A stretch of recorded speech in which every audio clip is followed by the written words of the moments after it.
So we're live and ready to rock and roll. Well, we wanna welcome the teams and good to see some of we saw yesterday on the field trip. And again, thank you very much Thank you. for that. Very informative and I think it was very appreciated by the committee. So, to get started, it's Thursday morning, March 14th, and we're gonna be taking testimony this morning on H81, right to repair of agricultural equipment. And, what we'll do is we'll introduce ourselves and then we'll get right with it, so. Yep, Brian Collmore, representing the Rutland District. Irene Renner, Chittenden North, which includes Fairfax. Brian Campion, Bennington District.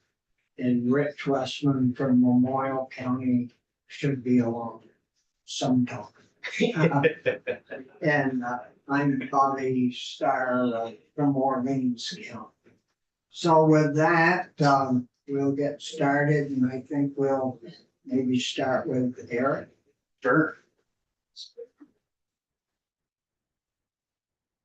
Good to see you again. Good to see you as well. Well, good morning, Mr. Chairman, members of the committee. My name is Eric Wareham. I'm the Vice President of Government Affairs for the North American Equipment Dealers Association. So we represent about 4,500 farm, industrial, and outdoor power equipment dealers in the US, Canada. And we have members here in Vermont. So I'm here to testify today on H81, and I'll start by saying that we oppose the bill, but we, as an association, as an industry, strongly support the right to repair. What we don't support is the right to modify. And quite frankly, when it comes to supporting the right to repair, our industry is, I think, a leading example of one that supports customer self-repair. You guys have seen that now with your own eyes, but I can tell you that the industry facts, even outside of Vermont and across the country, support that proposition. So we had a third party do a survey of our industry to find out what the reality of the repair landscape actually looked like for farm equipment. And one of the most surprising facts, I guess is not surprising, is that on national average, about 60% of parts from farm equipment dealerships are sold out the door, meaning that they're installed by someone other than the dealership. So I'm an attorney, but I don't think you have to be one to understand that if a majority of repairs are being done by someone other than the dealership, that doesn't really constitute what we would call a monopoly. So, and if anything, it shows that it's a very competitive market for repairs, both competition amongst the authorized dealer networks and also independent repair shops. And it's really key to talk about those independent repair shops because that study I just mentioned also looked at independent repair shops and found that the average dealership sells to 9 different independent repair shops and 2 are in their top 10 parts customer list on average. So what you see is that the authorized dealers are actually, kind of serving as the warehouse, if you will, for a parts depot for independent repair shops and obviously owners.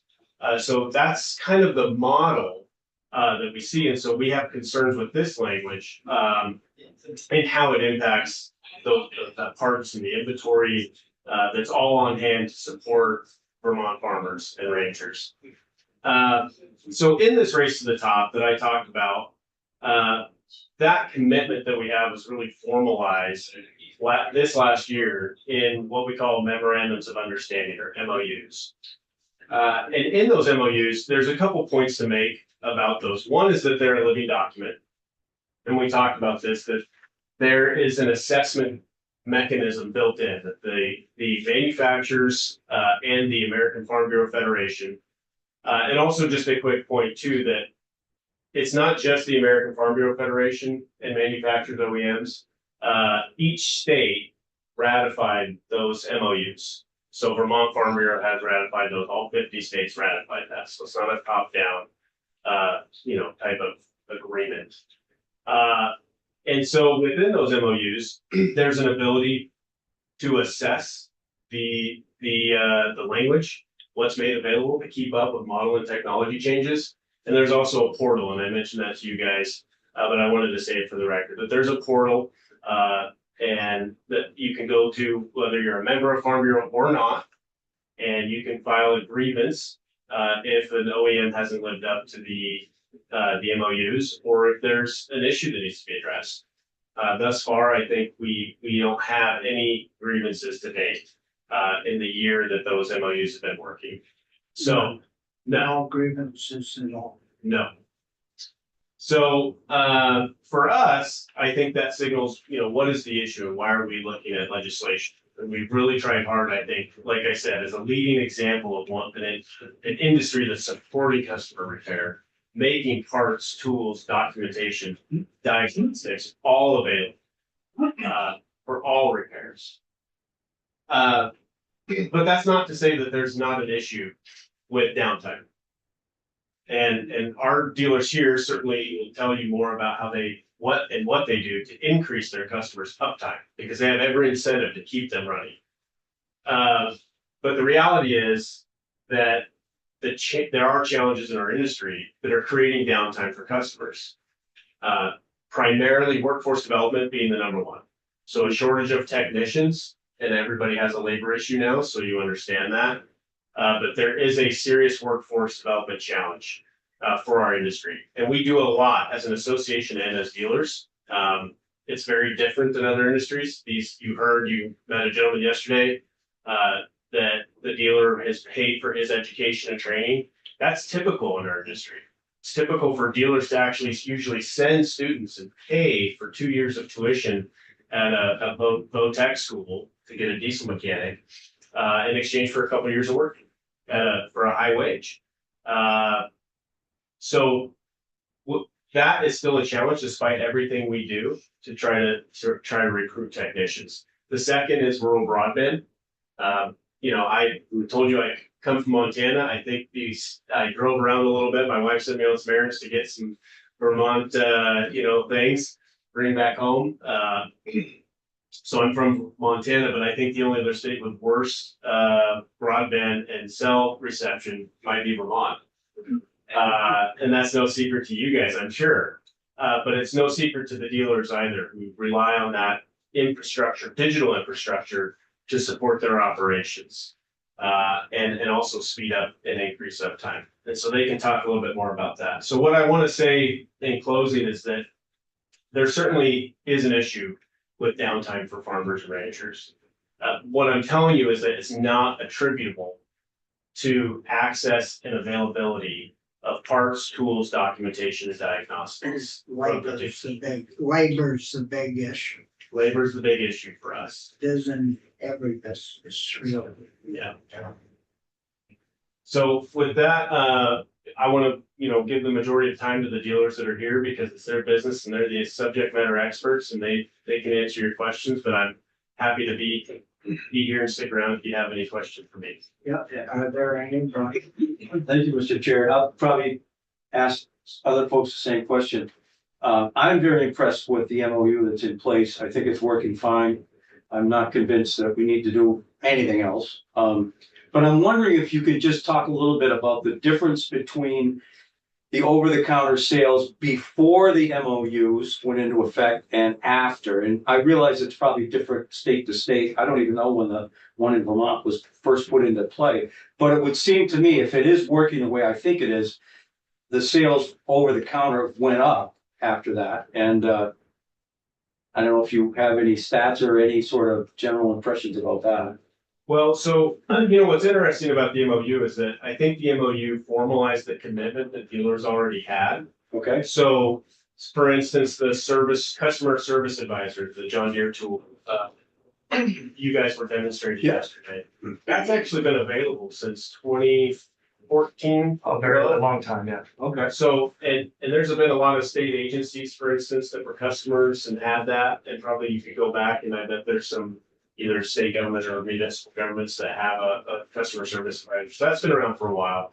As far as parts out the door, I think that's been the situation for quite some time. And the dealers can talk to that more, but that because that labor issue we have, the dealers can't meet the demand of all their customers, especially during peak critical times like harvest and planting. They're not able to do that. So obviously those parts out the door are gonna be high consistently, I think, in our industry. That's kind of a standard, but I'll let them speak to, they probably have a better historical perspective on that. Thanks, sir. Yeah, other questions, Irene? So what would be the harm in having a right to repair act, since you've already got these MOUs in place? What So a couple harm different, does that cause? right, so a couple different things. One is always the devil's in the details. So there's a lot of issues with having a bill that we've seen, and I think Vermont is still contains some really troubling provisions for us. So one would be a private cause of action against dealers for selling parts at what maybe somebody might think or is unreasonable price. So that price fixing provision that we've seen in all these rights to repair bills is very concerning to us. So in this one, there is some wishy-washy language about, you need to sell at a fair and equitable price, but what is that? And the problem is, every time a dealer sells a part, they're subjecting themselves to litigation just for doing their job. That's very problematic for us. And then secondarily is, there's a host of issues. I could run through the legislation and I could offer what those are spelled out offline to not take up too much time. Great.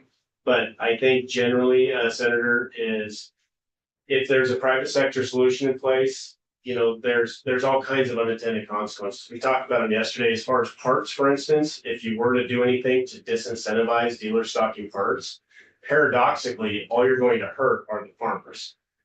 The reason being is there's millions of dollars. The average store dealership stocks about $1 million in parts inventory per location. If you do anything to disincentivize these dealers from stocking those parts, it's already becoming more difficult with interest rates increasing to hold on to that inventory. There's a cost of capital of carrying all of that.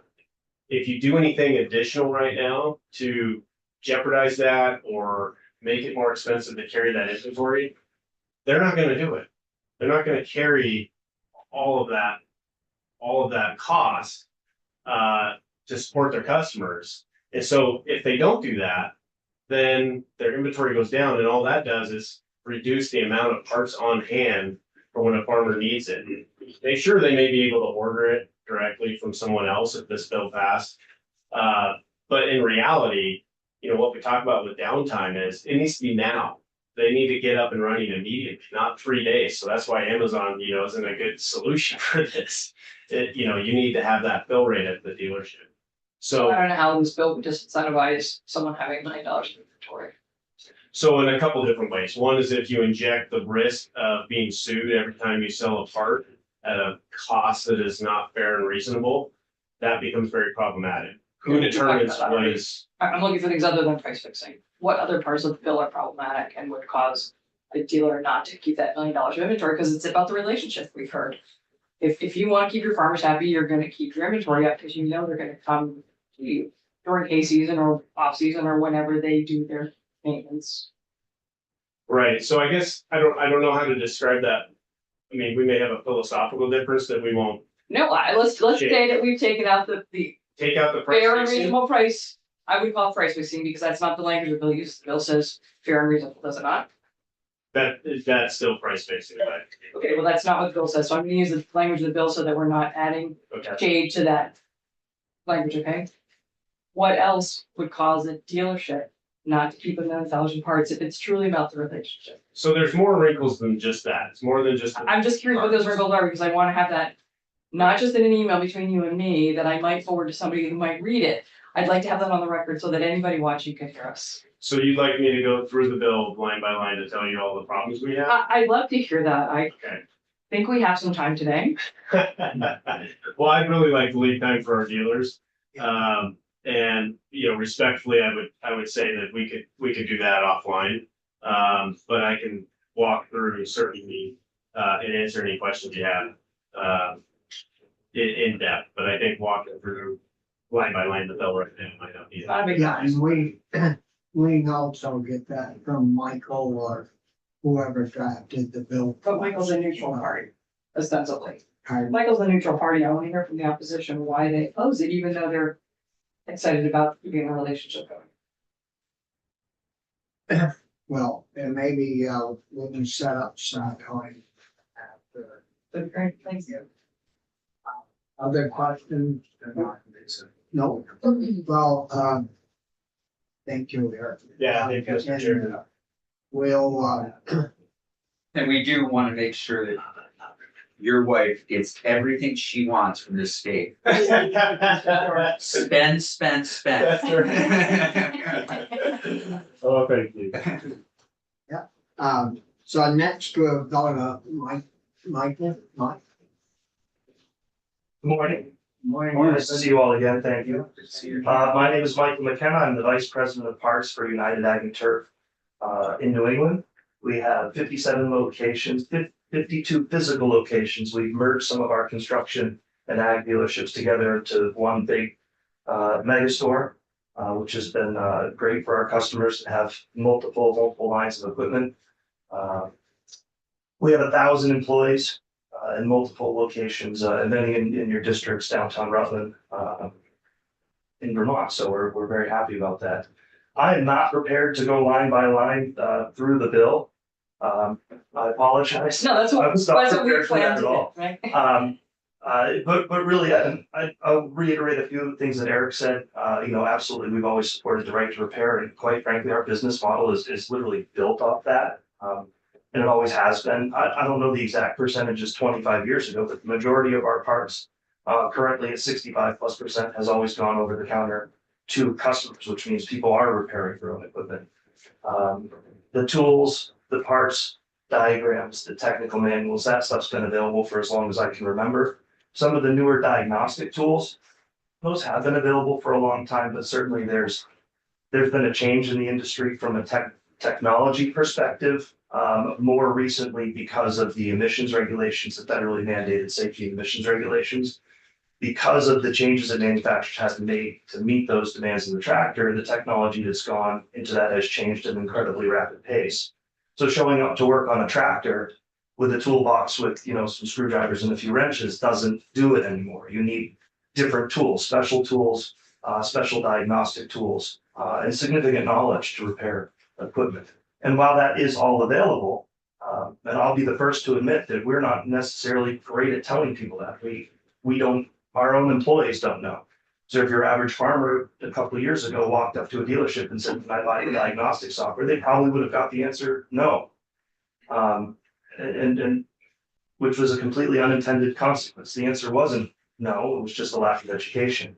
One of the things that the MOUs has done for us is created a nationwide solution that starts to put everybody on the same page. It's also, I don't want to say forced, but manufacturers such as John Deere have put tools out there in a much more public setting. You don't have to go directly to the dealer to get the diagnostic tools or to get the manuals. In many cases, not even to get the parts. You can go on to parts lookup websites that have detailed diagrams. Everybody can look at them. You can order the parts from any dealer in the country that you want. We hope that you purchase locally and support the dealers, but you don't have to. Which is an interesting thing on the equitable pricing comment, is because, yes, we are at risk. It causes the private cause of action if somebody doesn't like the price. If 100 people buy it and you think it's right and the 101st doesn't like it, that's certainly a challenge. But the reality of it is you don't have to buy from me. You have options all over the country. You can ship from anywhere you want. You can get a lot of aftermarket parts. There's plenty of people that buy the oil filters at Napa Auto Parts. Again, we don't believe they're the same quality. We prefer you buy OEM product, but you don't have to. As far as the parts, for us with 52 physical locations, parts for us is a $50 million investment. Our parts don't turn as fast as we want to because we work on creating what we call fill rate, which is a customer's ability to walk in, and we're at about 78%. So 78% of the time you need a part, we're able to hand it to you right then and there. But in order to create this for our customers and to create that relationship, there's massive infrastructure costs, facilities to house it, special tools to inventory it. constant training in employees with employee turnover rates at incredibly high levels, more so than we've ever had before. And so you're bringing new employees in and teaching them how to properly inventory millions of dollars worth of stuff. And, there's just losses from that alone. Then you have to make sure that your employees are also trained to help the customers look it up. The carrying cost of that inventory is massive. I don't have $50 million to hand to manufacturers and say, here, pay for my inventory. And especially when it doesn't turn over to buy more. So interest in the last year has gone from 2% to 8%. We pay $360,000 a month in interest costs. That's insane. So if I thought that I was going to be sued every time because somebody didn't like the pricing, I would significantly reduce my inventory to significantly reduce my interest expense. Because that's massive. That's huge. Can you just say something about that interest percent, how Sure. that works? Yeah, I'm just a little confused. So most dealers go through a process essentially called floor planning, where we either borrow money from the banks to pay for parts, or manufacturers will not give us, but they provide the equipment to us. And then the equipment comes in on terms where you have to pay it back in a certain amount of time, or when you sell it. But during that time, you're paying interest on the product to keep it. So that's how the manufacturers essentially get paid to do that for us. So on the parts, like on John Deere parts, I have to pay that parts bill once a month, right? So again, at $1 million a week in inventory being purchased, I'm not writing $1 million check directly. I'm borrowing $1 million from the bank, and then I'm paying 8% interest on that. And when the inventory turns 2 times or less over, I can't recover that. And yeah, a year ago, that was a different conversation at 2%. It was still a huge number, but it was a different conversation. At 8%, that pressure is very, very real. And if anybody's ever seen like big tech, right? A year ago, companies like Google and Facebook, they cut out gym memberships, meal reimbursements, free Wi-Fi, like all those extra things for their employees, because their investors were all saying, hey, capital is an issue. We need to see return on our dollar, right? Well, we're all in the same position. We can't keep spending all of the money, hoping that at some point it's going to come back. There's just a massive cost to doing business and sustaining it. And the costs are more than ever before. Auto dealer, Yeah. the same truck dealer, same way.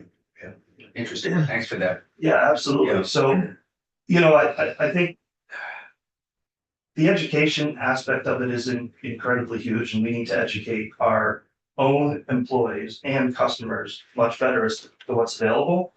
And really, at the end of the day, because the product is available, that education is super important, because you can't just decide you're going to wake up and be a tractor mechanic anymore. You have to invest. You have to invest in the computer. You have to invest in the special tools. You met Jared yesterday, one of Brian's employees, who has $51,000 worth of tools in his toolbox as a 21-year-old kid. Like, that's impressive. That's awesome. But he had to make it a point to want to do that. He had to go to school, had to get the education. He couldn't just wake up and do it anymore.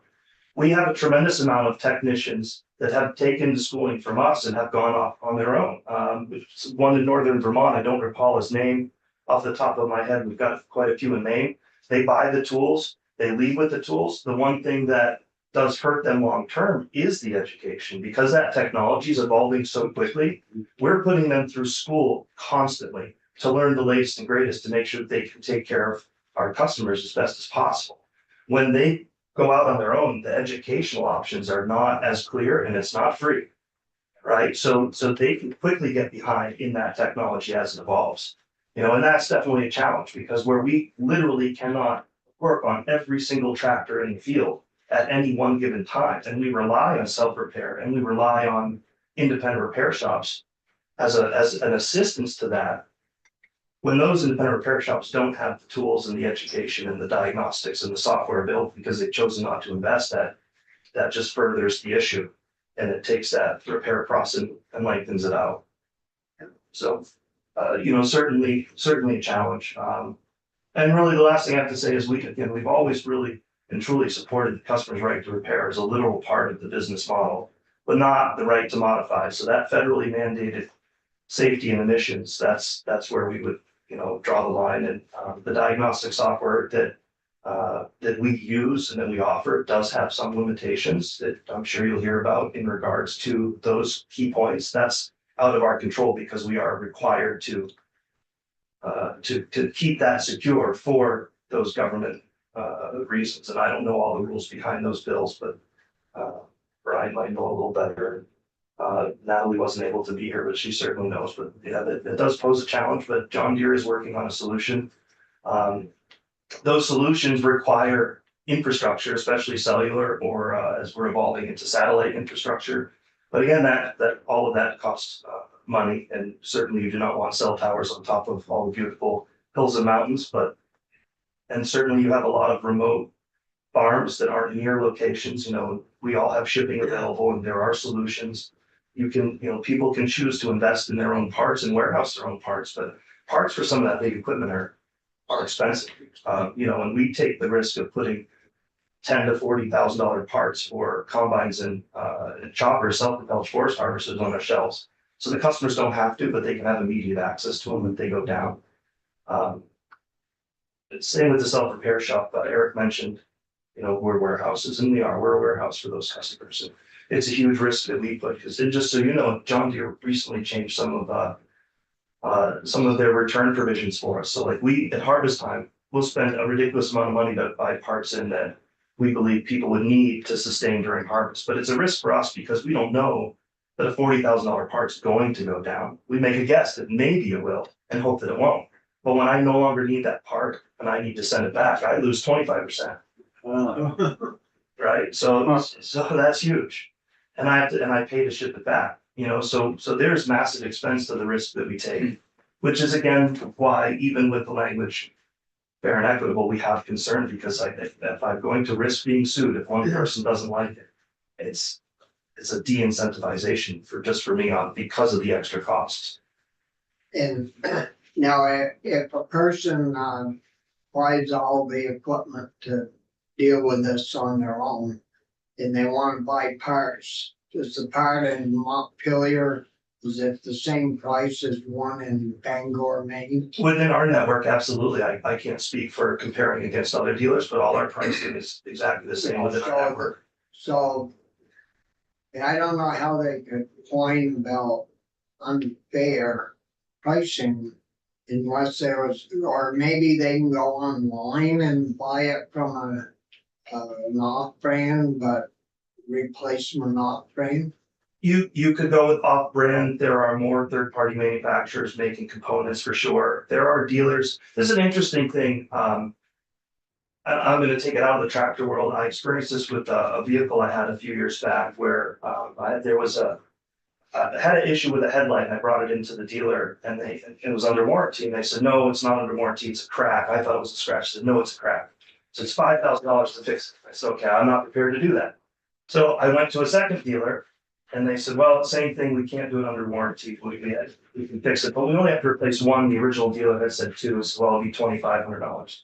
And so I went and I said, I could probably do this on my own. I went to the parts counter and they said $1,500. And I said, okay, well, that's a lot for a headlight, but whatever, let me think about it. I went home. A headline. Yeah. I went home and I went on the internet to their parts department and the light was $900. Huh. And so I bought it online and walked back to the counter that quoted me 15 and said, what's going on? And they said, oh, well, we do a massive online business and that's where we support a lot of that. So we don't care about the pricing because we're shipping all over the country because we're very aggressive in the pricing. But if you walk in, it was $1,500. And so I use that as an example because we're not doing that. But I can't tell you that another dealer in the country isn't going to sell parts at a significantly less price to increase their online sales. In fact, in the Deere world, we do have a dealer out of Virginia that does that on new equipment. They undercut by thousands of dollars and they'll ship it anywhere in the country because they know they don't have to support that equipment. So they're just making the profit, a little bit of profit off the sale, shipping it out, and whoever the local dealer is gets everything that comes with that, from warranty issues, which we say we can recover warranty at 100%. We can't. If you're any industry that deals with warranty, that it's very difficult. So we're taking on that burden now for those customers as well, and we're not changing our pricing. Our pricing exists. We believe it's very fair. And quite frankly, if it wasn't, we'd know right away because what we sell would change. The industry would force that. Yeah, also question. Right, Thanks. well, thank you. Thank you very much. Thanks. So we'll have Brian up next. Come on, Brian. Jared impressed us all yesterday. Yeah.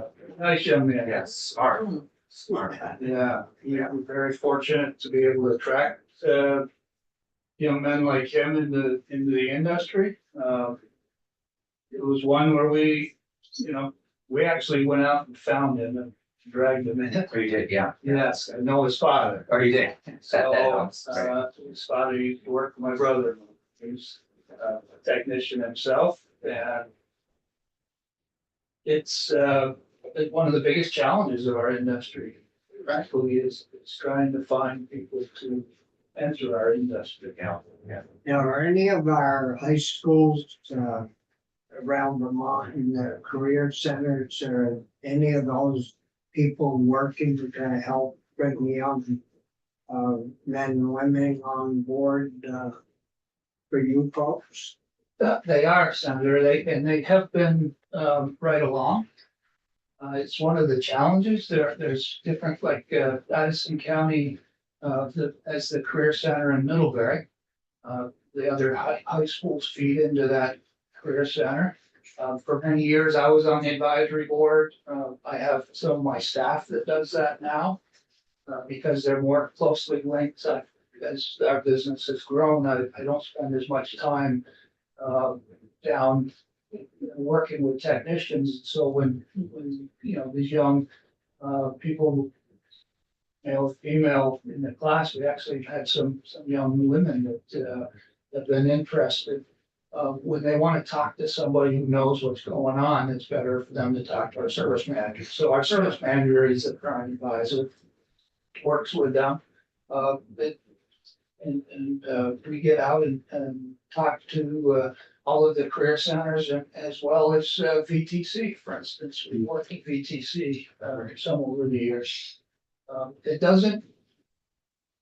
So we have a small group each year, and there's lots of opportunities. There's over the road truck market that is a direct competition for us because diesel technicians, that particular industry, it's and they're working in the shop, that every job comes to them. The hours aren't they're pretty well clock hours. And in our industry, we when we're in harvest or planting time, our hours can be brutal.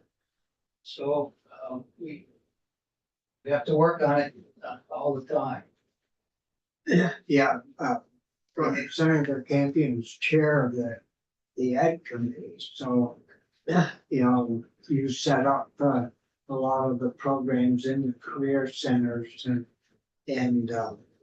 it'd be one way to get young people on board to move into the pay must be pretty good for your technicians. Many of our technicians are making between $70,000 and $80,000 a year. Probably an average work week is 47, 48 hours. But they do have weeks that are 60 hours. Yeah, once we get Bernie's bill passed and get down to 4 days, it'll make their life a little better. We've actually looked at doing flex staff. What you're laughing? Yeah, 4 full-hour days, yeah. I've always enjoyed 4-day work weeks. I mean, Oh, yeah. you. We look for a job like that, but not that successful. We are trying with CT, just trying to get more kids in earlier also, because it really helps prevent the dropout rate. So kids get excited in 7th and 8th grade instead of having to wait until 11th and 12th. So that's one of the things we're working on this year. So, yeah. And the governor's made it a big priority too. And so we're passing out a bill hopefully tomorrow to listen that direction. So That part, Brian, is very important because we lose those children in the in junior high. yeah, And, they becoming have interested. problems reading and because they missed it down those primary grades and they get up there and then in Vermont, you can leave school at the age of 16. And I mean, that's terrible, so, you know, should have to hang around and so it's important to catch children, young people at a younger age. Sorry. So that's all right, Senator. My name is Brian Carpenter. I'm the senior partner and president of Champlain Valley Equipment. We have 5 stores, but I grew up on a dairy farm. And when, back in the days when finding a farm to purchase was very difficult. My father couldn't find a farm to purchase. He was the herdsman for a farm and couldn't find a farm to purchase. And so he bought a tractor dealership. And so that we would at least be closely aligned to the industry he was passionate about. So I grew up between the dairy farm and farm equipment industry. Went off and served in the Army, which paid for my education. I wanted to get a good education, and my way to do that was to go through the ROTC program, and it was a fully funded program. I came back to Vermont and I took over our family business, which at that time was located solely in Middlebury. And it's been 34 years. And my father and I ran it together. At that time, there were 7 farm equipment dealerships in Madison County. There was a lot more farms too. But every deal that you were in on, there would be a lot of options locally for a customer. You know, the facts are the industry's changed radically. We've seen the farms consolidate, farms go out of business. And the same thing happened with the farm equipment industry. Over the years, I would receive it. I was one of the younger people back then. I'm no longer one of the younger people running business, but back then I was one of the younger ones. And so I wanted to grow, and it was known. And I would receive calls from equipment dealers throughout the state who wanted to sell. We ended up purchasing 7 of the dealerships that are no longer around, and consolidated them under one, under Champlain Valley Equipment. We right now have them in 5 stores. For instance, LW Greenwood, which was in East Randolph, is consolidated into our Berlin store that's just down the street. If you saw the John Deere dealership there, just left the road from us yesterday. The challenge has been that has been for us, that's a really low margin business. The reason why wasn't everybody interested in coming and gobbling up those businesses. Yeah. It's a very capital intensive business, as Mike just spoke about. And if you had that kind of money that it takes to run a business like this, you could put that in the bank or invest it and probably make more money with less risk. We do it because we're passionate about it. Some of the things that I've been involved with, I have a small farm of my own. As our business grew, I stopped farming a number of years ago. But I farmed for many years on my own small farm, have the experience of the challenges of getting crop in as an owner. I raised organic beef, and hogs, and chickens and turkeys, and sold to the freezer trade. You gotta have someplace to lose your profit. Exactly. They're great jokes of Vermont. So I have a lot of farm experience and certainly work still to this day. I'm the chair of the Vermont Dairy Producers Alliance, and I work diligently to try to make one of the things that you've looked at before for us is the right to farm bill. But I fully get that the stress that farmers go through. This bill was intended, and I looked at some of the verbiage. I will tell you that the House did listen to us on many things and they made some changes to the bill. But one of the things that they talk about is that, many owners are capable of performing in their findings, many owners are capable of performing diagnosis, maintenance and repair services. But often lack sufficient access to information necessary to perform the repairs. I think that that's a false finding.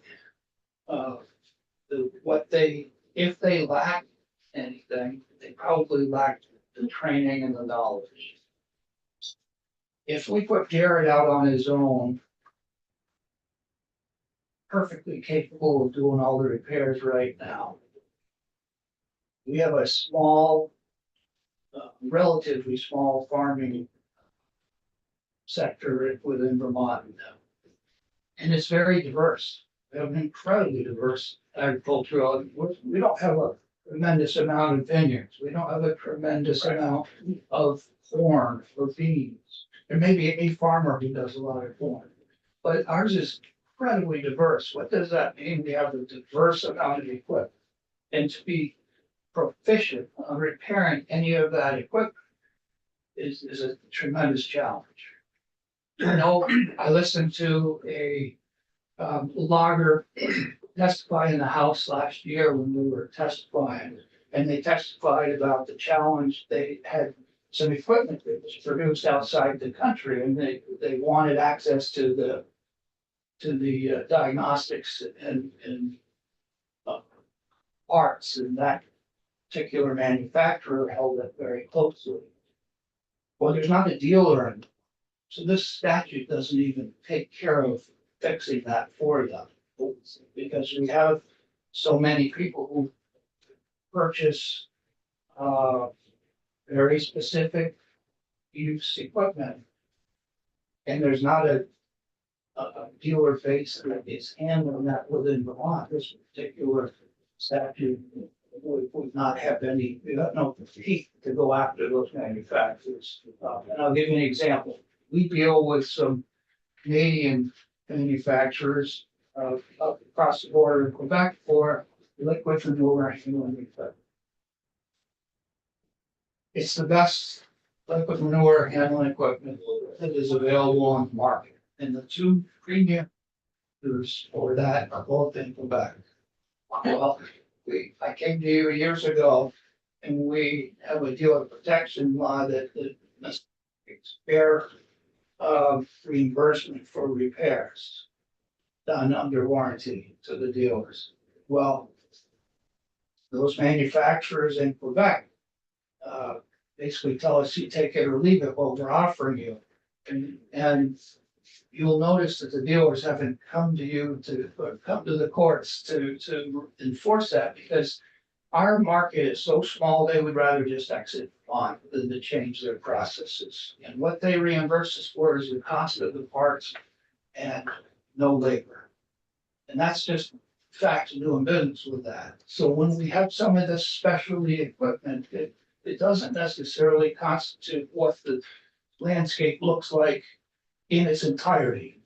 And so when we talk about the need for this bill, probably what you're going to hear, or the argument that's more compelling, has to do with some of the specialty equipment. I don't think that this bill fixes that. It can't. You don't have the ability. And as what happened in some other areas with I think Eric talked to it, it's unintended consequences of some legislation. We've seen that through the years. Where in this particular case, I would tell you that we don't know how this impacts the dealer body, that it could potentially have some unintended consequences without ever really fixing what those situations are. The other area with that I had looked at,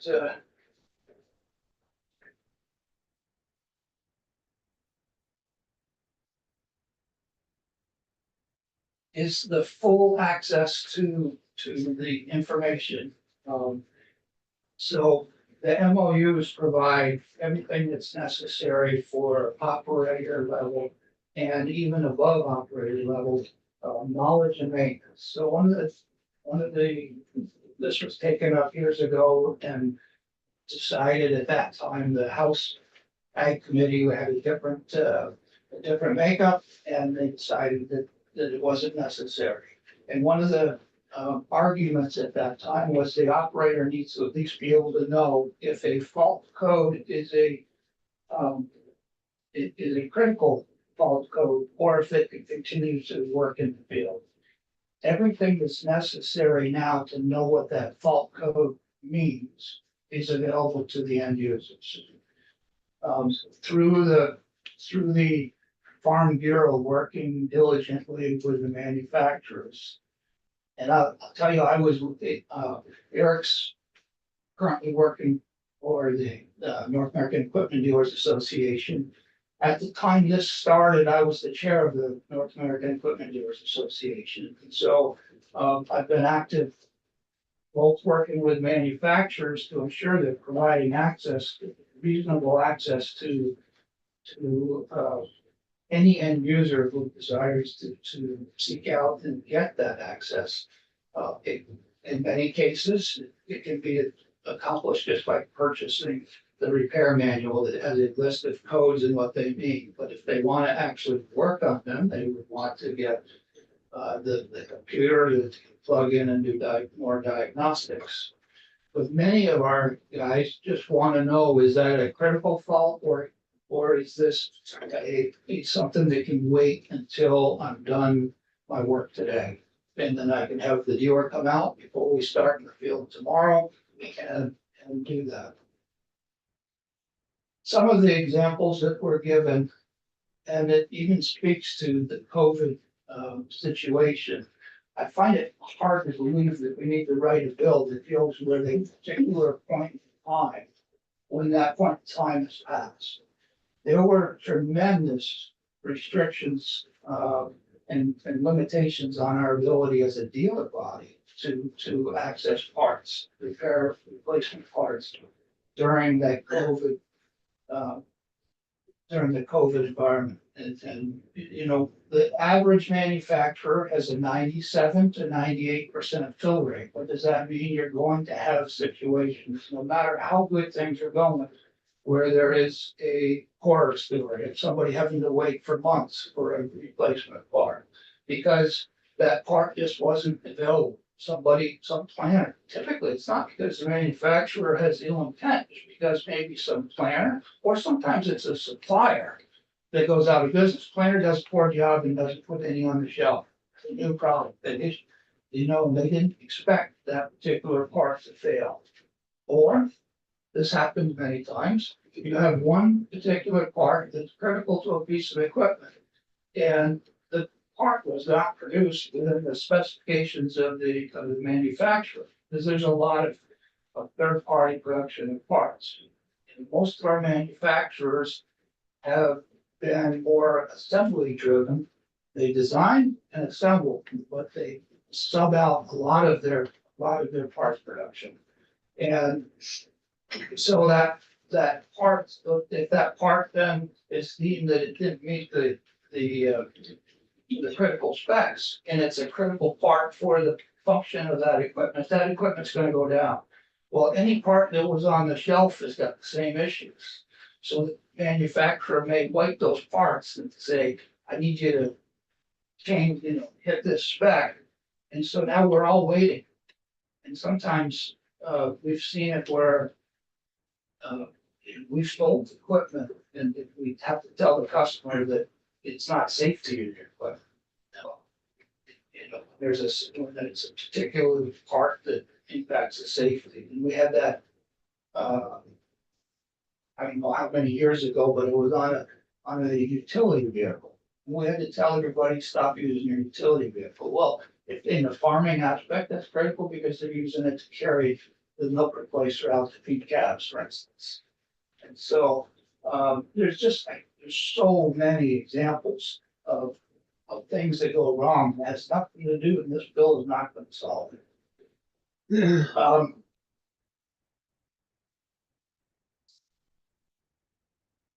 When we talk about the infrastructure within Vermont, I think that the infrastructure is pretty well settled. We were losing a lot of infrastructure, which is when we came to you to ask for support to help protect the infrastructure that we had. And that infrastructure is very critical to our farm customers and farm and construction, all of our commercial use customers, as well as the home and garden. You take a business like ours, and we employ roughly 120 people. They're very good jobs. We have to pay well to retain them. I work on the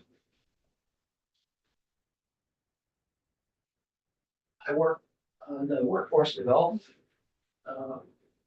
Maybe with the state to, because it's critical for us. I mean, I've always been a believer to get involved in things that are important to our community. I'm the chair of the local town of Middlebury Select Board and have been for many years. So I can see these issues from many different points of view. And it's important for Vermont to not only protect our farmers, but also to ensure that the infrastructure that allows our farm community to prosper has a business environment that they can count on. And when we tamper with that environment, which the bill potentially does, it could have some unintended consequences for not only the businesses that are operating within Vermont, but then down the downstream effect, does it have a negative, as opposed to it's intended to try to ensure that our farm customers are provided every opportunity. We've heard stories from folks in New Hampshire that have to travel, hours sometimes to get parts and things like that. And, we're not in good shape. Our farmers, we're under 500 now, which is not good.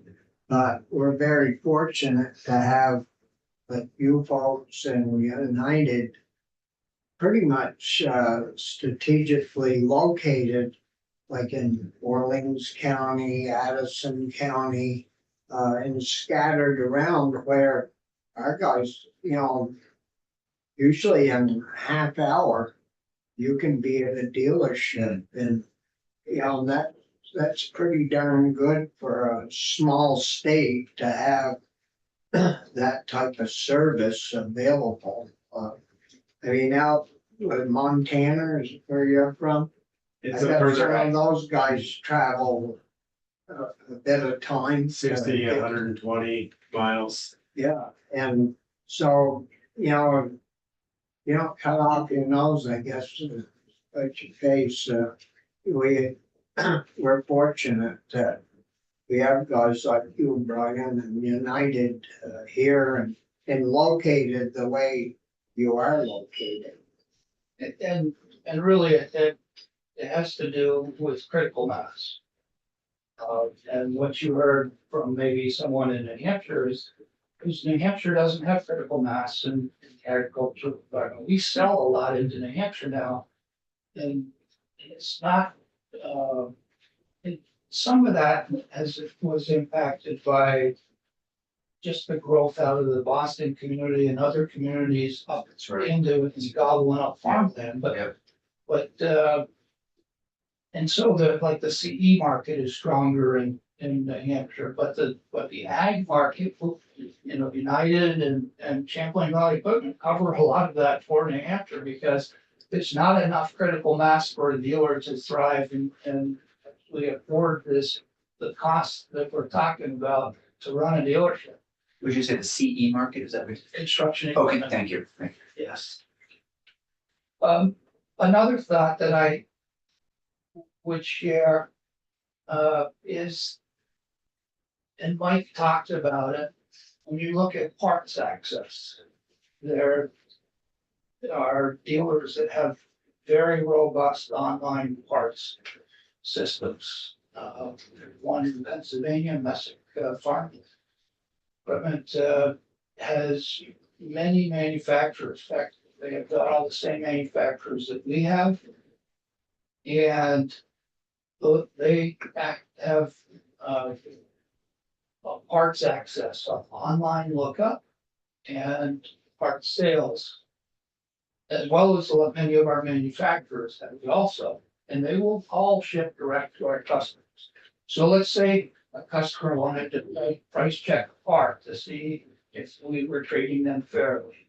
They could go online and look and see what other people were selling the part for. If we don't have that part, they have a number of options. If they don't like us, they have a number of other options. They can go online and order. They can call another dealer. And it's not unusual. If I am buying a part and United doesn't want to give me a discount, I could go to another John Deere dealer.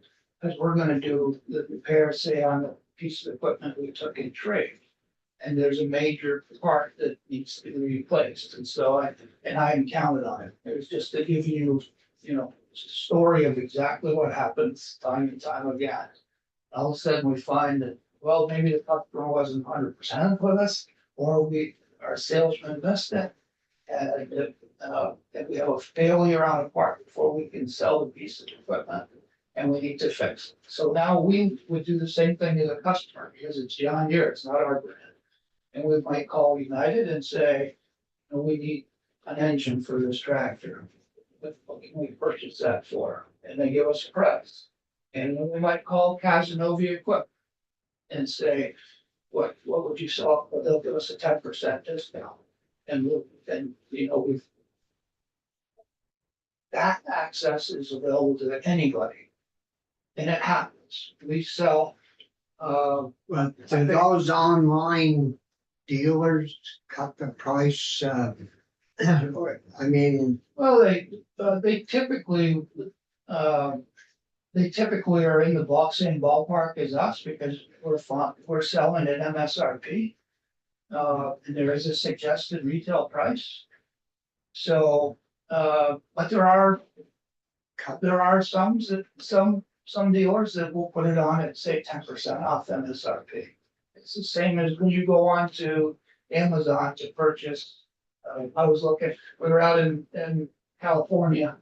We went on a wine tour and bought some wine, and now I got my wife wants a wine rack downstairs. So I was looking at wine racks. You can look at that same wine rack and get 5 different prices, and they may be all within $10 or something. They're all selling the same exact thing, and it's the same for us. Our parts price may be higher or lower based upon a particular part and how our system is designed handles that part.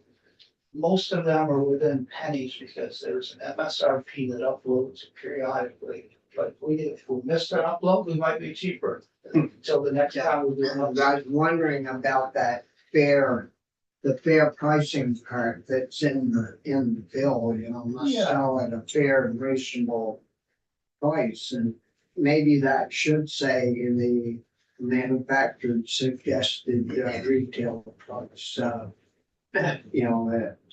I would argue that parts shouldn't even be in there because it's a commodity that is available to anybody across a very broad network. And why would the state of Vermont get into the business model when the business model was broken? And really the intent was behind, the original intent was behind access to parts, and we've proven, I think, that there's considerable access to parts. And the other intent was behind the ability to know what's going on with their equipment and repair it if they have the desire.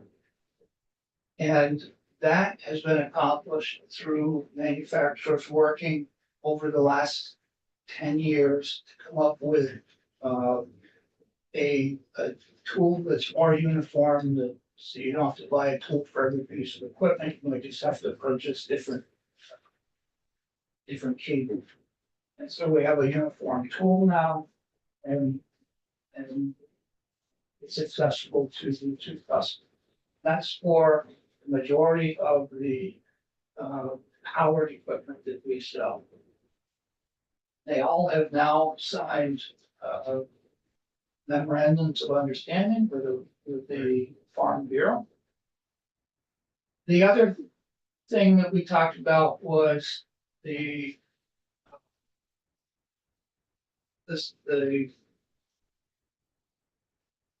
individual repair houses. Now, we used to have a lot more of them. We had a lot more farmers, and equipment was easier to work on. And so it had a lot to do with capacity and ability to do those repairs. Over the years, many of our technicians have tried at different times to go out on their own. It's a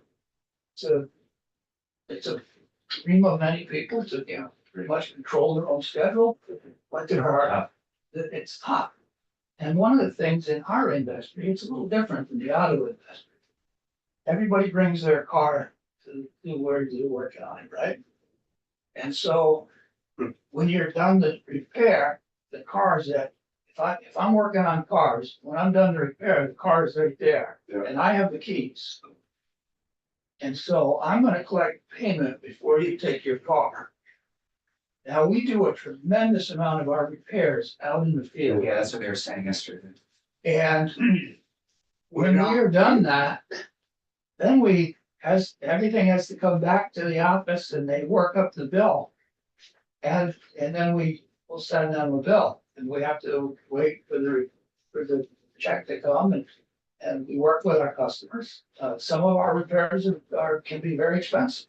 You're talking about a piece of equipment that may be $750,000. Yeah. So a repair, it's not unusual for a repair to be over $10,000. If it's a major end item, it might be significantly more. And we have the ability then to work with them on payment plans, or to finance the repair. And then so there is a reason why the number of repair shops, of individual repair people that are out on their own has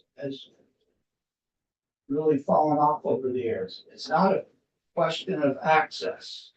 It's a question of training and the business model. It's the same reason why so many of the dealers called me to try to sell their dealerships. Because the business model is under stress. It's a very tough business to operate in. And You don't take the key out of the chocolate. 2 weeks. I think we do a good job with it. Yeah. I think we, by and large, Vermont is incredibly well served. That doesn't mean that we don't have issues. But I don't think this bill fixes those issues, and I think it could have unintended consequences, which could further stress a very stressed industry. Thank you, Mr. Chair. Brian, it's good to see you again. And I agree with Senator Campion. We were, at least those of us who got a chance to talk to Jared, were impressed. And I know you invested some training money in him, which is great. But he spoke like he was, I don't know if he's got a photographic mind, but he sounded like he was reading the manual, but he wasn't even looking at anything. It was all up here. And he was very adept at explaining exactly what he was doing. So that was really good. And hopefully he'll hang on to him, and he won't be one that wants to go out on his own, but hey, it's America, he can do that, I guess, right? The other thing I just mentioned, and I think for a lot of people in the room, they've heard this, you mentioned the fill ratio in terms of parts. Across the street, the Capitol Plaza is still unopened. And it's something that very few people even thought about, but elevator parts are extremely difficult, if not impossible to get. And it was damaged in the flood, so they had to fix it. And in order to come under the ADA requirements, American Disabilities Act, they have to fix it or they can't open. Yeah. So we've been watching them slowly try, and they're just waiting for a part, from what I hear. They're gonna be able to open up again next month, I think, with room service, but, or the, stay there overnight. The restaurant still won't be till May, but it was all because of the unavailability of a part that, who knew? I mean, I didn't know that they didn't make enough elevator parts. Well, the pandemic slowed Yeah, it did. everything It did. down. Well, so, Worse. And that's an old elevator. yeah. Just saying, it seemed to really slow progress down But across the that's street. an old elevator, that's not new parts. We've had that same problem, so the town library for Middlebury, we have an elevator that is under, it's, critical because we don't have an at-grade entrance to the main floor, and so we, for ADA, we have to have that elevator function. Yeah. That elevator, we have significant issues trying to find parts. And you see that in the farm equipment industry. So let's say there was a piece of equipment, we can still get parts for tractors made in the 40s. We're doing a lot better than many other industries. And there's a lot of those still out there functioning. But there was a period where there were new tractor models about every 3 years. And it was being driven by very rapid ascent in emissions requirements. Yeah. That's also, I used to be able to fix my car. When I was a kid, I used to do all my own tinkering. I mean, I grew up in a garage, right? And I could tinker, you could tune your car with your ear. You can't tune a car now, you can't even see. Pretty hard to find the motor. Exactly, you can't see it. And so farm equipment has a lot of the issues were driven by mandates. That one of the, I was looking for it and I couldn't find it, but one of the findings is that we don't want to, that it's critical for environmental standards that our equipment stays within that. And that's why the manufacturers are saying, we'll give you access to everything except for the emissions. Yeah. Because we have a mandate as a manufacturer and we have a mandate as a dealer to sustain those emissions requirements. We could fall under significant penalties if we monkey with that, so to speak. Yeah. And yet, and so there are very few things that we aren't providing operators access to. And that's one of the few things. Because we have the equipment specific training and we have the manufacturer overwatching us and we have the liability insurance. And all things that are not required of a private repair facility. Now, unfortunately, Matt Gladstone is sick today. We sell them some of their stuff. They're primarily a John Deere customer farm, but they're a very well run farm and I know them well. And Matt would have testified that he has because he went through one of the trade schools, Cobleskill, and he got the training. Cobleskill does a lot of work with John Deere and provides John Deere dealers a lot of technicians. But you'll find there's a lot of farms that have somebody who may have come out of that, and they do a significant portion of their own repairs. They buy their parts from the dealer and they'll do their own repairs. But even Matt has a lot of repairs that it just, it doesn't make economic sense for him to do and he'll send them into the dealership. He doesn't have the training, he's not as proficient about it. And, frankly, there's a limitation on time because he's trying to run a large farm. Mm. And so He's got a shop second to none down there. many of the farms have shops that I envy over it. And, yeah, but Yeah, I can't pay the taxes on them. So I did do some calculating. Some of the costs of running a business in Vermont, which aren't the same in all the other states. $178,000 in property taxes that we paid last year, just for our stores. And we're in all the rural areas, serving the rural areas. We remitted to the state over $735,000 sales taxes. And we're a business that we have 120 people with, I think it was almost just shy of $9 million in payroll. I think we understand, we work hard to take care of our customers. We also understand the business, that you're talking to someone who understands the business environment in Vermont. And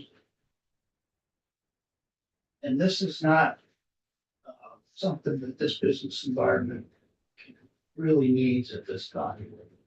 And I think it would be hard pressed to find rationale that if you really look at the findings and the cause, that any of those can be fixed by this particular. Our farms are not under stress because of one or two repairs they can't. Our farms are under stress because of the cost of operating Vermont, because we don't have houses. I can bring in more technicians, but I can't find them houses from outside here. So I have to find people who are growing up within our communities and already have a house. The cost of the property taxes within our state. I could go on listing. We have bigger issues than this particular issue. This is not what stressors that are driving people out of farming to Vermont. well, questions for Brian? Thank you. Thanks. Appreciate it. Mr. Chair, I heard you say that this bill tampers with the environment aside from, the business environment, I see what you mean. Yeah. But But it could also potentially tamper with the environmental restrictions, because if all access was allowed, then there's no oversight on an individual repair facility. And I'll give you an example. People love to, across the border, you can get chips and chip your piece of equipment. So that you get more horsepower, which will drive it outside of the emission standards.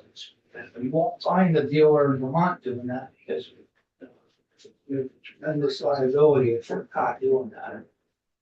So now you have to be able, you can go in and program a piece of equipment to overperform if fleet access was given. So there are some areas where there are limitations in the end user version of the tool. And I That goes on up in the trucking industry as well, these chips that boost the power way up.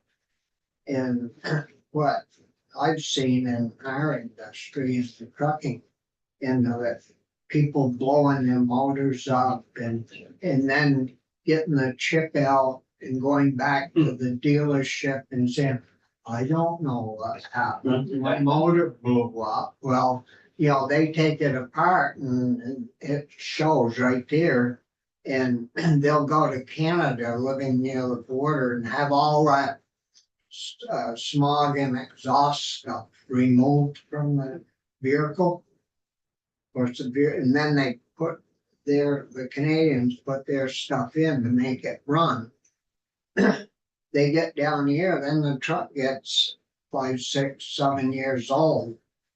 They can't even trade it in. Dealerships won't because of the liability and being altered. And our farm equipment has that afterburner and all that same stuff on it to clean the air. And some people will bend the rules and take that out, causes a lot of grief. Well, sure, but that's notwithstanding this bill. That's happening already. What I'm interested in is there are clauses in this bill that needs to be modified that could help that situation, or let's not add that to the things in this bill that we're talking about if that's not something we're fixing or making worse with this bill. That's my concern, is to make this language the best it can be. Yeah. So, and again, you can wait to provide me that language, because I don't want to put you on the spot about that. Right. We can't help the fact that there's manure handling equipment coming in from Quebec. I don't know that we could fix that in this law, but again, this law doesn't address it, so that maybe that's for next year. I'm looking to make this bill the best it can be, so if there are things that need to be changed, and you mentioned at least one of them, the finding number 10, you said it should be that they lack the knowledge and training.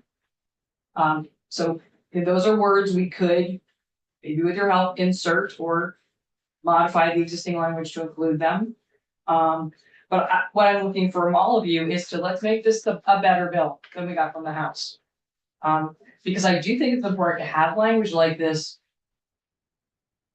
setting the standard, raising the bar, making sure that the MOUs stay in play, because an MOU is a piece of paper, like any other. It could be torn up tomorrow if a bill like this doesn't pass. And it's very concerning to me that a lot of my farmers are barely squeaking by.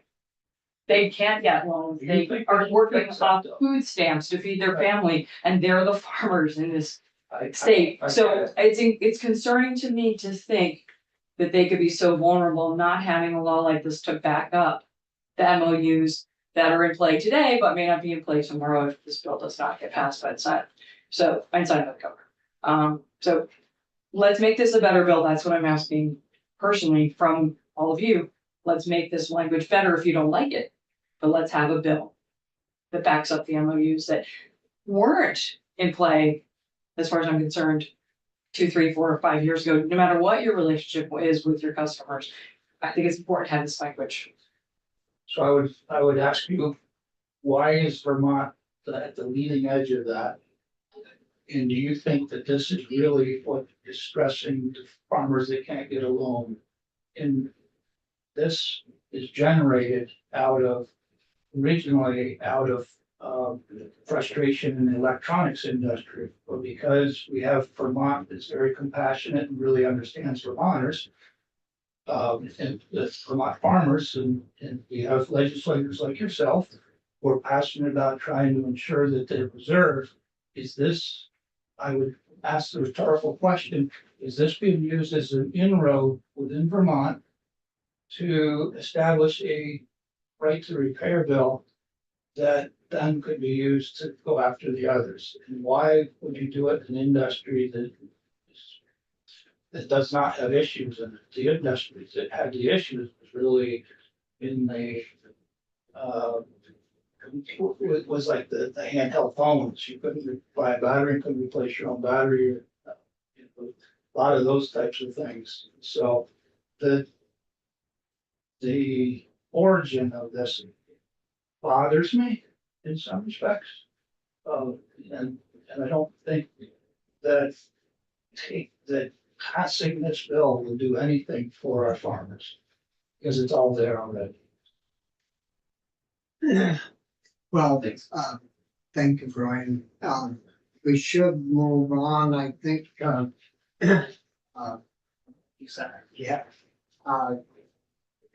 We have Todd Hardy. Todd, welcome back. We spoke with you back a bit ago. And good to have you back. You wanted to make comments on H81? I'd like to. Thank you, Senator Starr, and the senators in the room today. I'll introduce myself by saying I've grown grain in Greensboro for the last 8 years. I'm a grain farmer. I'm president of the Northern Grain Growers Collaborative, on the board of NOFA, Vermont, and serve on committees for Farm Credit East to nominate our directors, and serve on the Community Service Council. Grain growing is tough in Vermont, but the tide is rising as we work with farmers, millers, bakers, brewers, distillers, scientists, and extension. Our harvest of grain on the farm, on the average, has started August 12th every year.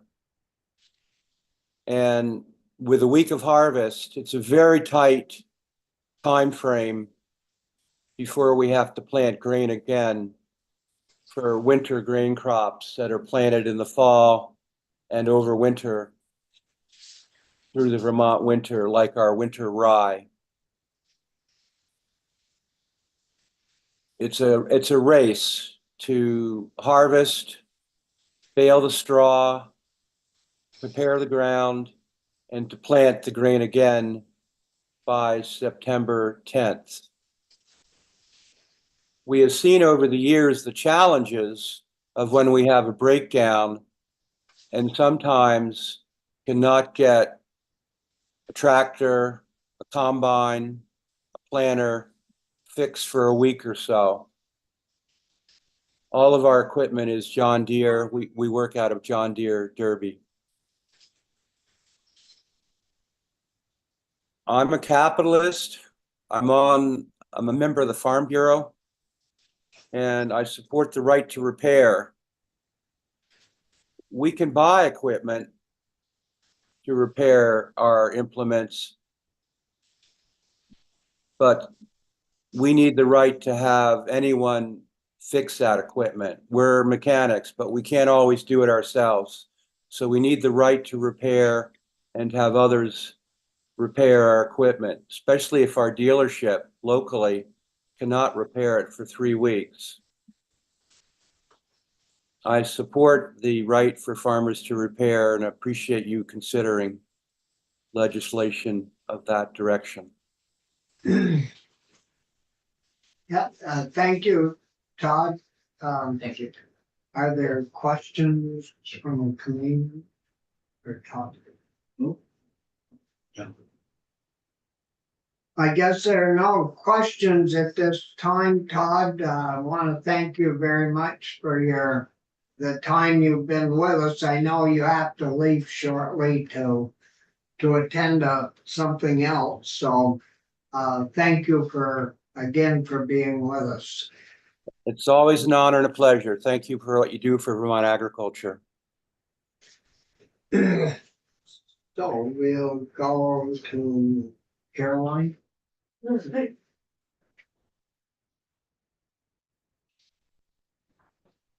Thank you, dear senators. For the record, Caroline Gordon, Legislative Director, Rural Vermont. Rural Vermont was really excited to see the right to repair law passed through the House and close to unanimous vote. So I'm here today to endorse the bill, also to move through the Senate in this biennium. I think this is also an issue the ag committees have been working on for a number of years now. So we'll be really excited not to launch a new biennium where we have to roll this out from scratch again.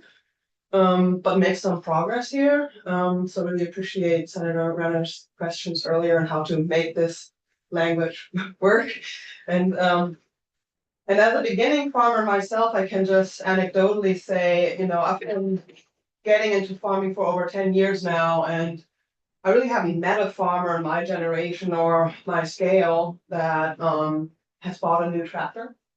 I think the previous gentleman has alluded to the fact that there's many tractors from the 40s still around. And I think that's still true today in agriculture, that farmers usually buy used equipment that's easy to repair. But of course, as we're in 2024 now, the scarcity of used equipment that you would want to buy as a beginning farmer, it's getting harder, as those older tractors are also collector items, and many Vermonters really, like to ride their old tractor to the fair or whatnot.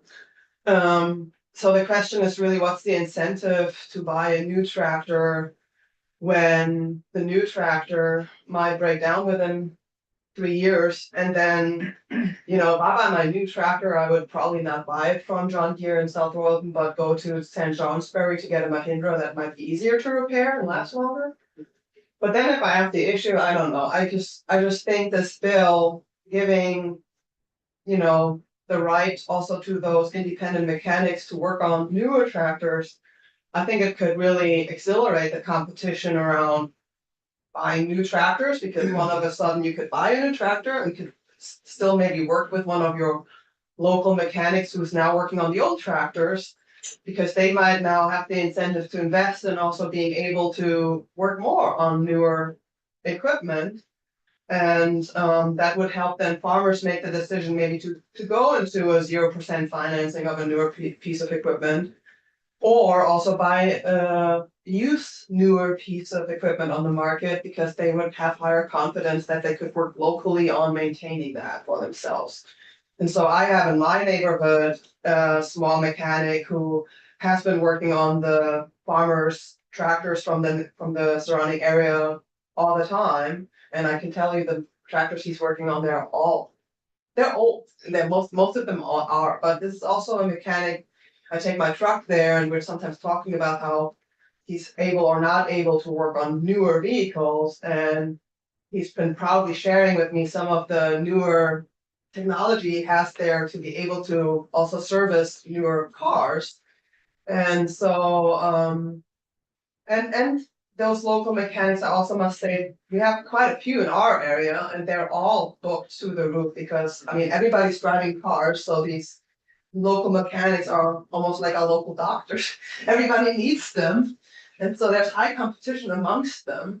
And I wouldn't think that some of them that currently do work also on tractors might not have the ability to invest in their future ability to also work on newer tractor equipment.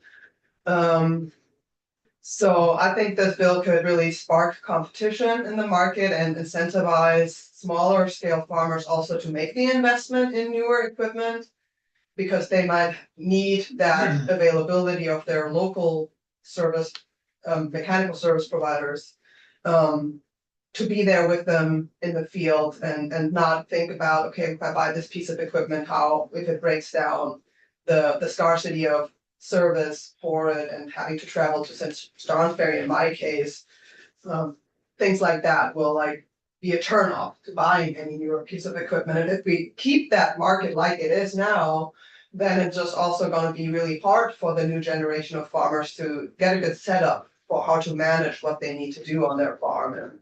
And we will probably rely more than we should on those really old tractors, as we currently are. So, have you had any of those local repair people tell you that they couldn't buy the diagnostic equipment, or that why aren't they? We've heard all morning long, we heard yesterday on a field trip, this is all available to, the self-employed, it's available to the farmers, it's available to anyone that wants to come in. So, has anyone talked with you about not being able to get their equipment, to buy the equipment to fix theirs with, or? Well, I will say that one of our board members is here today too, M. Versi from Union Brook Farm, and as we're gonna transition in a little bit to our small farm action day piece, she will wanna talk about that story of her own, where they did have newer equipment and trouble repairing it. So I don't even have a tractor yet on my farm. I can't finance a tractor yet. And if I were to finance a tractor, it's probably gonna be one that's so old that it's easy to repair. That will be something I would be going for. And it's also, I must say, amongst us farmers in my generation, we're not really interested, we need something simple. We're not gonna have a $750,000 piece of equipment ever. And so we're looking for something that's working and that's simple, and it's rather frustrating that the industry keeps making things so complex that they are also more vulnerable to being repaired, just like you wouldn't find maybe a beginning farmer choosing to buy the newest car that is expensive to repair. You will not find a beginning farmer buy a tractor that's expensive to repair because it's not gonna match the business model. So it would be also maybe, I don't know. Yeah, I'm drifting off what the original question was. We will, I don't have that story from my neighboring mechanic because I don't have a neighboring mechanic to work on my tractor. I can just say my neighboring farmer is an employee at United Ag and Turf at John Deere. And he does also just drive both John Deere tractors that they're repairing themselves. So you see, I have in my neighborhood the example of someone who's working for John Deere who doesn't drive new John Deere tractors, and that's the last conventional dairy farm in Tunbridge who I'm talking about, that doesn't drive anywhere. I knew John Deere's 1953. And you know that runs good. But Caroline, you know, most of our problems with this new equipment, you know who caused that, right? You understand where that demand came from. If you wanna, not make me guess, but just let me know.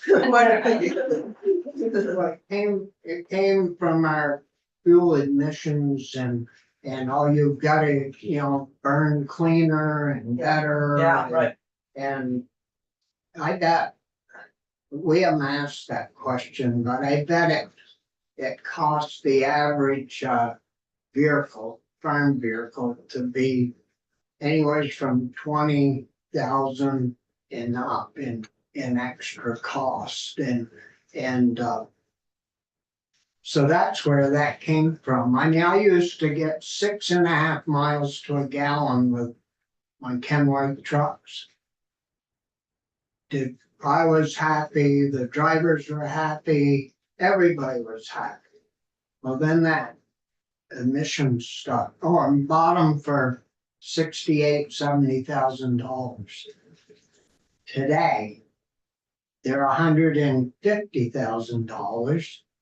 They've got all this nice stuff on them that causes it causes all the problems.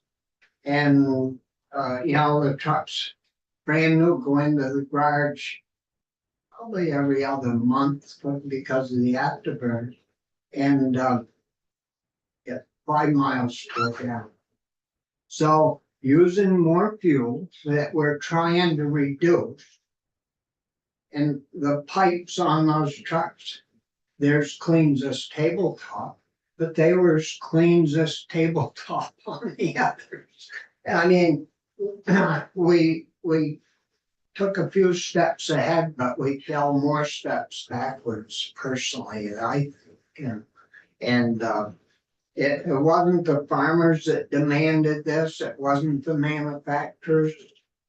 It was our environmental push to clean our environment that caused it. So anyways, thanks, and we'll see you in a little bit. Thank you all, yeah. So we have Brian Kemp, I think, still with us on Zoom. You with us, Brian? Yes, I am. Senator Steyer. Good morning. Hello. Thank you for listening. I'm an organic beef farmer down in Addison and Rutland County. We're right on the border.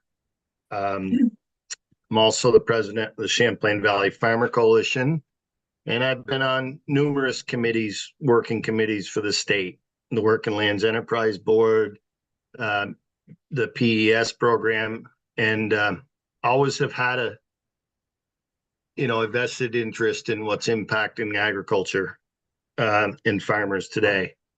I'm not here on behalf of the coalition. I'm just saying that I'm here on behalf of Brian Kemp as a farmer. This bill I think I testified last year when it was in the House Committee, Ag Committee. As a farmer, I think my biggest concern with this bill is that the unintended consequences that could derive from this. We need our equipment dealers. You heard testimony earlier. I overheard some of Brian Carpenter's testimony, and I tend to agree with a lot of that. A lot of places around the country, New Hampshire was used as an example. They don't have dealership support. And as a farmer, I want to be able to drive. I have the luxury right now of driving within 15 minutes and being at two of the largest, dealers in the state, being United and Champlain Valley Equipment. That's a luxury, and we don't take that for granted. I know farmers from the Midwest, that is, it was stated earlier, drive a lot further or have to order online all the time and possibly wait, 2 to 3 days for parts. Without our dealers, we're all going to be ordering, and we're all going to be waiting 2 to 3 days for parts. The dealership relationships that we have as farmers are long-standing. I've known Champlain Valley Equipment since I was 10 years old. I can go into these dealerships, talk to the service manager, and 9 out of 10 times try to diagnose a simple issue with the mechanic verbally on the phone or in person. And that's a real luxury. And that's one of the unintended consequences that I'm concerned about, is losing those opportunities. These businesses are very, very flexible. They appreciate their customer base, and they do whatever they can to help the farmer. I myself have used outside repair guys, private individuals that will come service equipment. I have used them, and I support them. But with that being said, they have limitations. I think even if they have the software programs in a computer, some do and some don't. They haven't been to school. They probably haven't been trained, unless they worked at a dealership prior to going out on their own, to understand and use this software effectively. And I actually ran into that problem just within the last 2 years, where we had a piece of equipment from a manufacturing company that's not supported here in Vermont anymore. It was a Massey Ferguson. And I was told by, this individual mechanic that, oh, I've got the software. I could come work on your mower. Well, he came out, and after 5 hours, we were no further ahead than what we were when I called him. He didn't have the updates. And not by law that he couldn't get them. He just didn't have them, and he couldn't repair that piece of equipment. And I had to reach out to a company, 500 miles away. And luckily, they were able to help me over the phone. They had, and this was a dealership that, again, they had a tech that was very, very fluent in the issue and the concern. And he was able to walk me through it and saved me hundreds and hundreds of dollars, thousands of dollars of having them drive here from Western New York and service this equipment. So those are my biggest concerns. We can purchase this equipment anywhere, probably, if need be. We would have to if we lost our dealerships, but it's the product support. It's the parts support. I've gone into these dealerships and taken parts off from a brand new piece of equipment that's sitting in their dooryard to keep my day going. We've got several employees, and when we're harvesting in the summer, we need to go, and we need to go today. And both of these operations that I mentioned earlier have allowed me to do that. And that's the relationship, and the the benefits of having these dealers here, having them strong and viable.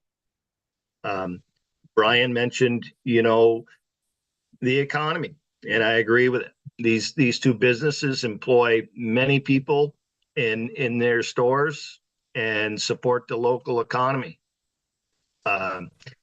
We would, I think, to cover these equipment dealers and what they're capable of doing, we would need multiple individual mechanics out on the road.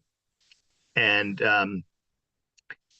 I think there'd be a lot of repairs that would be challenged over time, and just due to the experience and the software requirements that come with all this new equipment.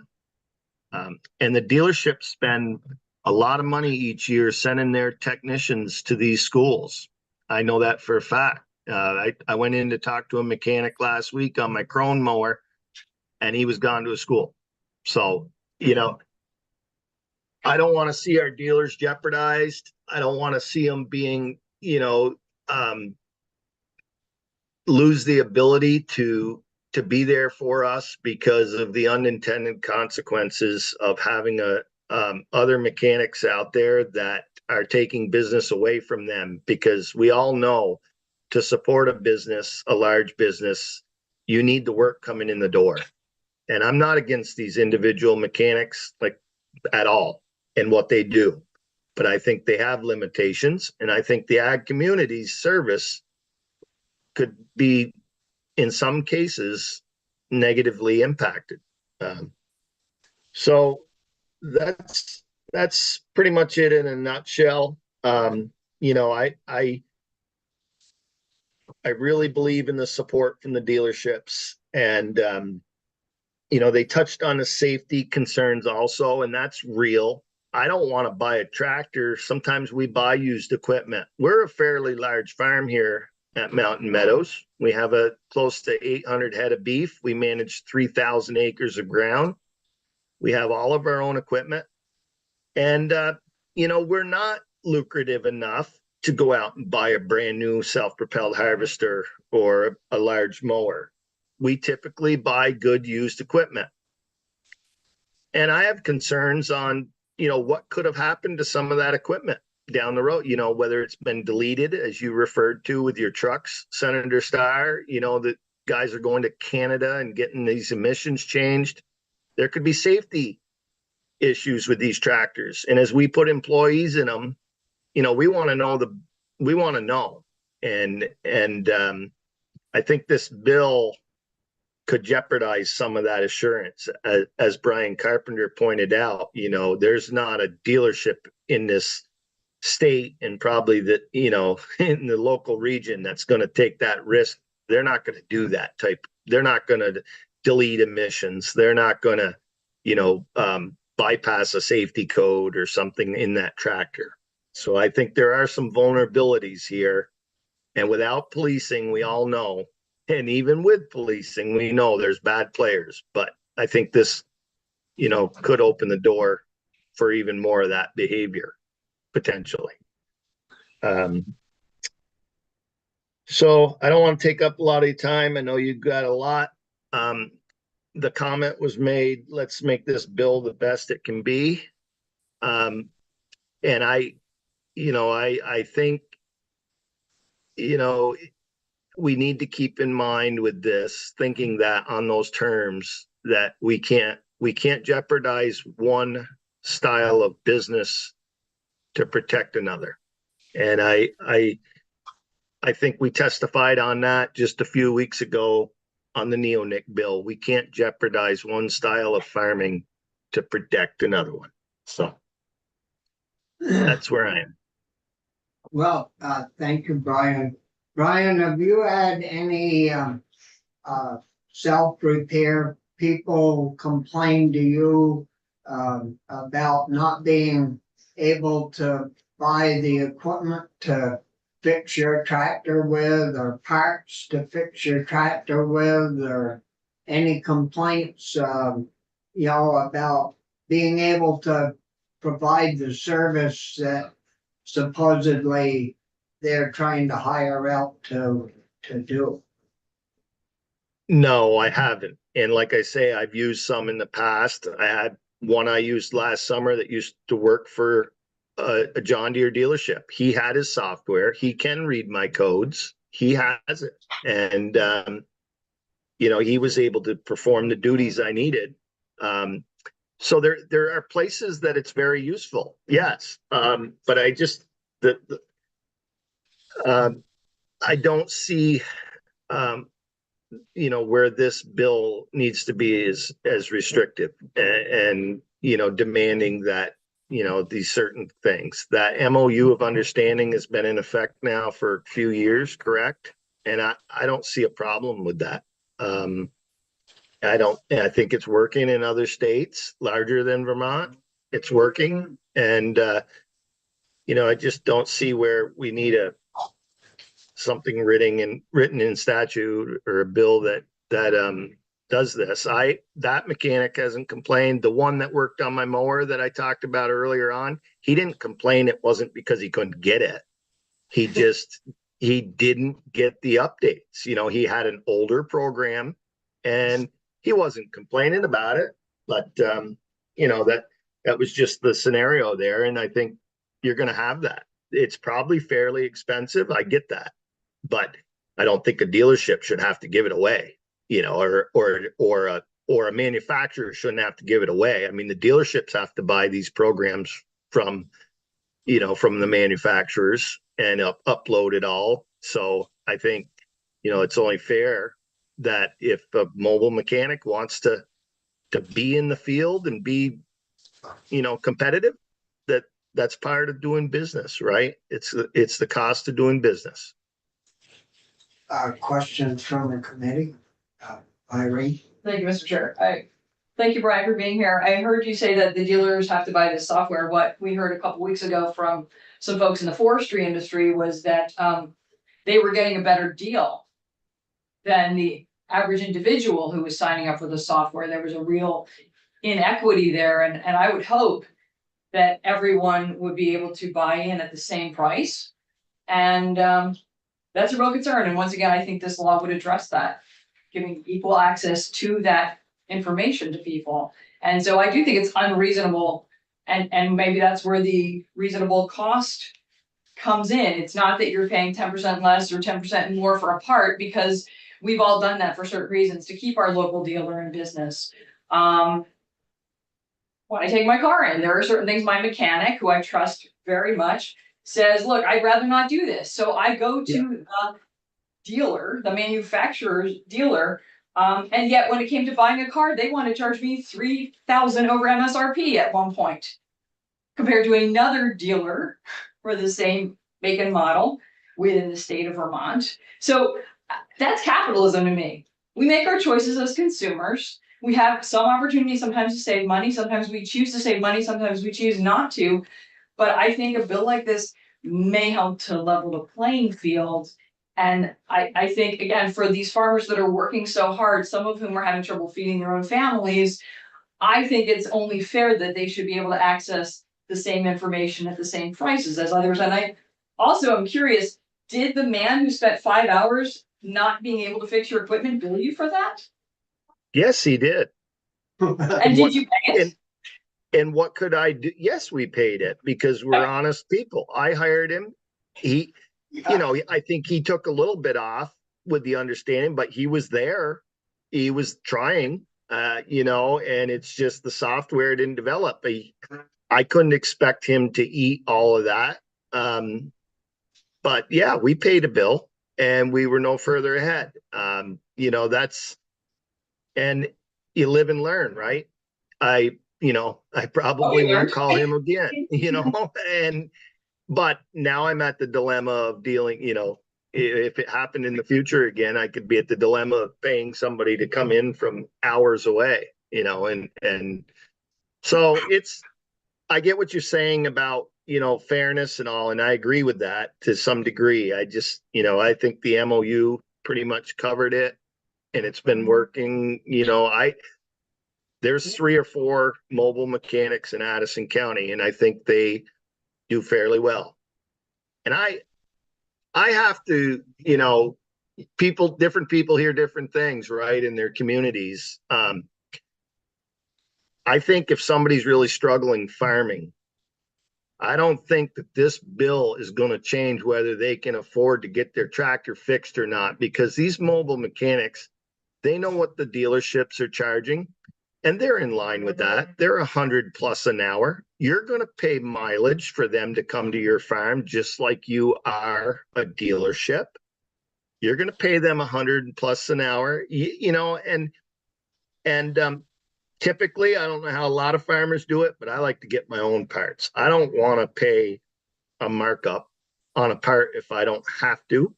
And, they come and they do the service, and that's, maybe we save a few dollars. Maybe we don't. I don't, it depends on the job and how things go. Every mechanical job is different. What you do today on one tractor, you could have the same issue tomorrow and it could turn into 2 hours more work because one bolt breaks or something. So I don't think farmers that are struggling, I just don't see the benefit of this bill making a huge difference on their livelihood and their situations. We all know that we're struggling for many reasons, not financial reasons. There's many things that impact that on a farm. I don't think that repairs are what the cost of repairs or the cost of parts are what are going to put farmers out of business. I think there's many other things. I think I agree there are a lot of things. Given how many farmers are struggling, I don't know how many of them would have the time or the inclination or the money to pursue, say, suing someone who's charging 10% more for a random part that they need.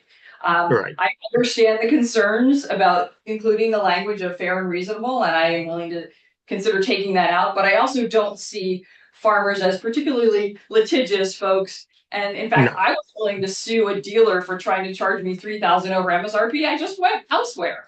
And I think what you're saying to me is you're going to go elsewhere for your part because it isn't a reasonable price in your mind, or there's not a relationship worth maintaining, but you're not going to go suing someone. So again, I'd love your perspective on whether that's reasonable to include language about a fair and reasonable price in a bill such as this.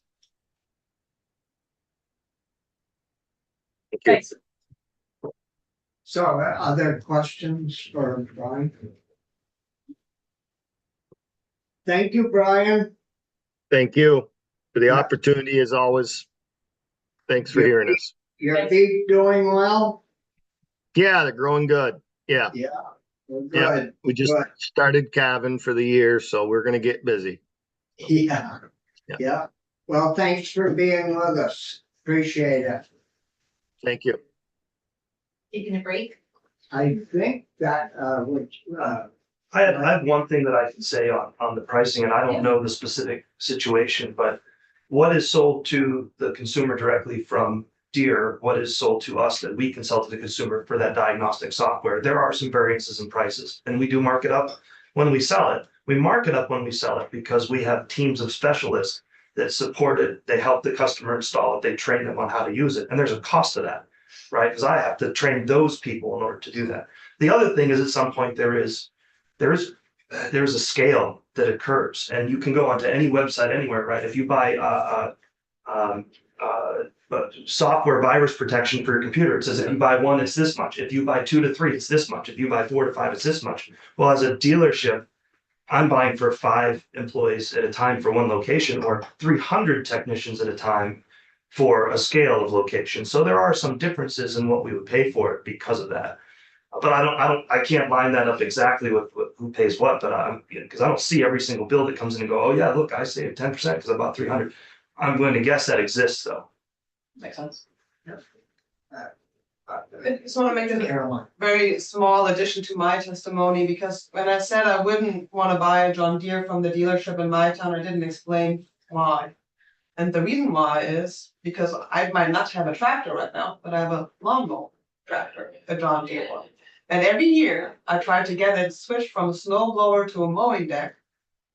It takes so long that by the time I have it switched, the first 2 cuts of the lawn should have been off. So I have to hire someone else to mow the lawn first, because I'm assuming now that it will take a month for the dealer to do the trick. to switch over the attachment because they're so overbooked with the service they have to do that they have such a backlog. So why would I assume that when I buy a tractor from them and I'm relying on their repair service, that it will be timely or communicated well? But the answer to that is to have two tractors, one more. No. I think it's a great point. It's exactly why we support the right to repair. Because we can't do it all on our own. And that infrastructure is incredibly important to us. And yeah, does that location need more technicians? Absolutely it does. No question about it. And that's incredibly hard to find. There is more to it underneath that is, when we're faced with an overabundance of what we can handle, we do have to prioritize that. And typically revenue generating situations are well prioritized over missing a mow or two. And I don't mean to sound callous, but there are situations where we have to grade them and determine what is the best thing to do for our consumer base. And that's tough because everybody's dollar is the same. Nobody wants to say your dollar's not worth the same to me, but we have to prioritize in the situations we're in. And that's right when planting is going on and plowing and harrowing and, yeah, that's a rough time of year in the spring there. I know the people in that store. I know that store. That's not ever anything we want to hear, but it's a reality we deal with every day. And it's incredibly difficult because I want her to say, we want to buy a tractor from you because you support us perfectly. As you can see, not being able to support our customer base does us no good. I'm losing a tractor sale because we don't have enough employees, right? That's a horrible position to be in because I need those sales to sell more parts, to hire more technicians, to have more service, right? It's a bad self-fulfilling prophecy when you can't do that. Yeah. Yeah. Well, any other questions from the committee? No. Everybody's good. I'll take care. Well, thank you folks very much for your time this morning. Certainly appreciate it as a committee. And we'll analyze all the testimony and figure out where we're going as the weeks and months go on. So thank you. It's So, sorry. It's really not what we want. But I think something like this, or more independent. We need to get Ryan back. Mechanics would jump on board with more equipment.